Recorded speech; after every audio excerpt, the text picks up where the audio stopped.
দুপুরেও যেটা অনেক দূরের মনে হচ্ছিল, গোধূলি বেলায় সেটাই ধরা দিল কত সহজে। শত সাধনার স্বপ্ন পূরণ হওয়ায় বাঁধনহারা উদযাপন টাইগারদের।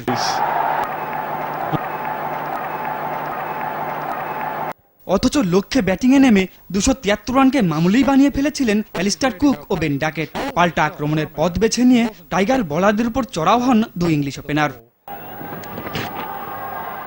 সিরিজে প্রথমবারের মতো 17 রানের ওপেনিং জুটির স্বাদ পায় ইংলিশরা, সেটাও দ্বিতীয় সেশনে কোনো উইকেট না হারিয়ে। টেস্ট ক্যারিয়ারের প্রথম অর্ধশত তুলে নেন ডাকেট।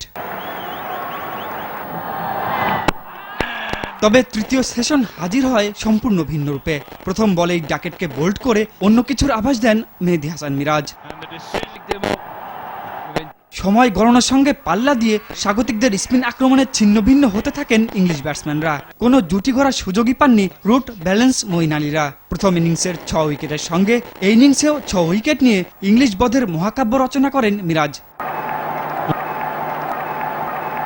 মহাকাব্যের শেষ অধ্যায়টা অবশ্য সাকিবের। 4 বলের ব্যবধানে বেন স্টোকস, আদিল রশিদ ও জাফর আনসারীকে সাজঘরে ফিরিয়ে নিঃশেষ করে দেন টেইলেন্ডারদের প্রতিরোধের স্বপ্ন। প্রথমবারের মতো এক সেশনেই প্রতিপক্ষের 10 উইকেট তুলে নেবার কৃতিত্ব দেখায় বাংলাদেশ।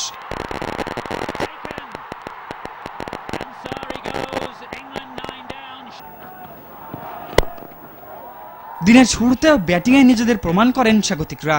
আউট হবার আগে সাকিব আল হাসানকে নিয়ে দ্বিতীয় দিনের সঙ্গে 48 রান যোগ করেন ইমরুল কায়েস।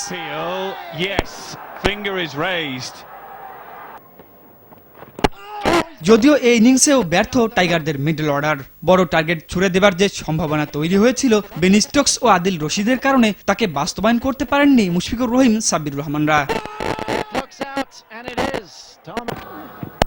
তবে শুভাগত হোমের 25 রান শেষ বেলায় বেশ কার্যকরী সাব্যস্ত হয়। সবকিছুর পর 3 দিনে ইংল্যান্ডের বিপক্ষে টেস্ট জয়ই বড় পাওয়া বাংলাদেশের, যা রঙিন পোশাকের পারফরমেন্স সাদা পোশাকে রূপান্তরে আত্মবিশ্বাসের রসদ হতে পারে।